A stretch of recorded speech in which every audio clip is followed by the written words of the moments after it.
All right, everybody, today we are going to talk about a country's plan for foreign policy, okay? And we'll specifically focus on the United States and how the United States federal government deals with foreign policy issues, okay?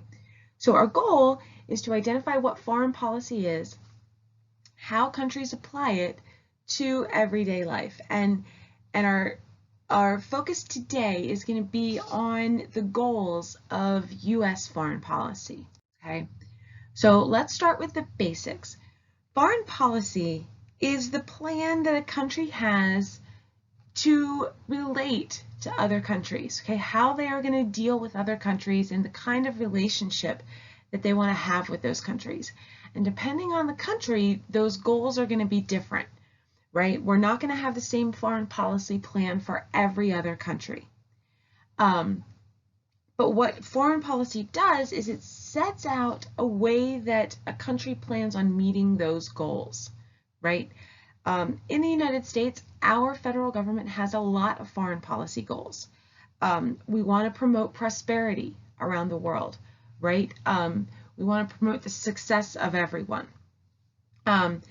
Our other primary goal for foreign policy is to work towards peace and democracy in other countries. Okay, that is a really big goal for the United States. Peace first, but definitely working towards democracy in other countries. So there are specific goals around specific ideas, okay, in our foreign policy plan. The first one, and probably the biggest one, is national security, right? One of the expectations of our government is that they protect the interests of our country, right? Specifically our safety, and making sure that the country is safe. So this is really the main goal of American foreign policy, is to make sure that America is safe and protected, okay?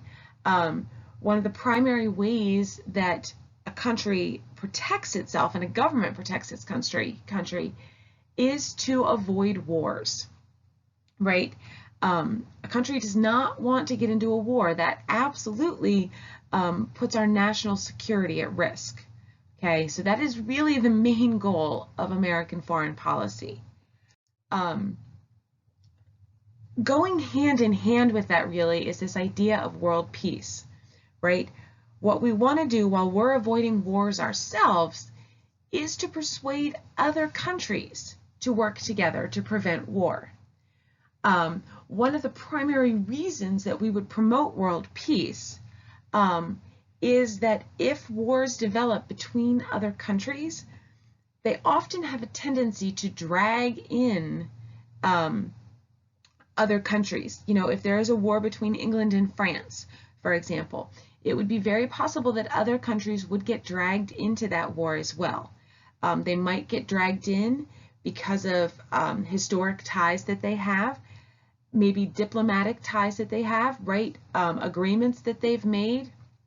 Maybe they get sucked into these wars for economic reasons. But there are lots of ways that other countries can get dragged into a war between two specific countries. So promoting world peace is a way to protect our national security by making sure that others aren't starting wars that we may have to get involved in, okay? In that role, and remember the president, one of the roles that we talked about the president having is chief diplomat, right? So the president guides our foreign policy. So often the president has gotten involved in trying to help create world peace between other countries.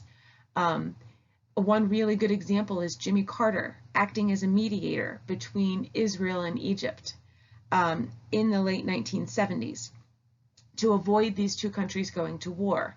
And the result of that was the Camp David Accords between those two countries, which did bring peace and a bit of stability to the Middle East, okay, which in the late 70s was really important, especially to United States national security, because otherwise, had there been a war between Egypt and Israel, it would have been very likely that we would have gotten pulled into that war because of a lot of ties that we have with Israel.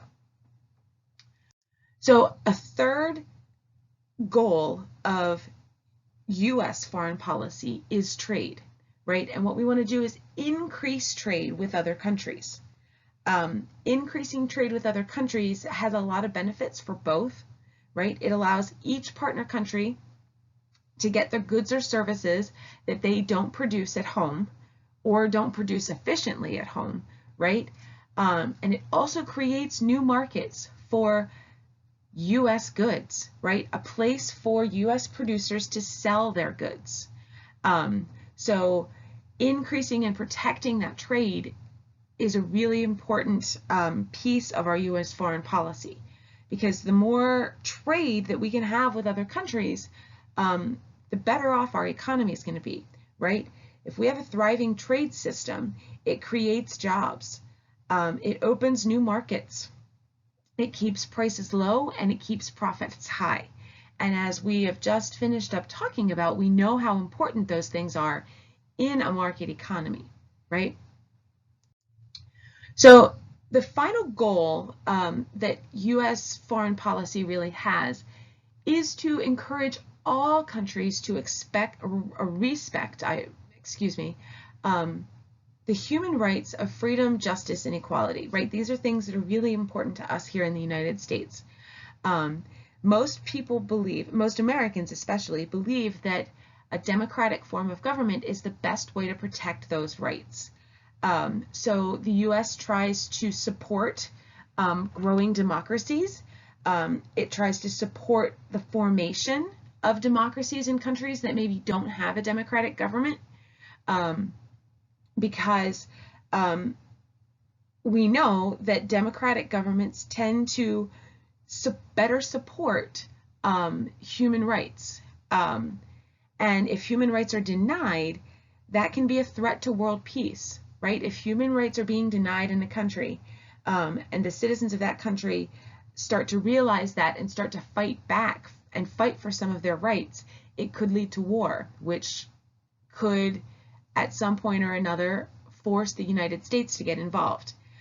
So encouraging human rights and respect for all citizens of every country is something that definitely works to the benefit of U.S. foreign policy. So we will talk some more about foreign policy as we go along. If you have any questions, please feel free to reach out. Okay? Have a great day.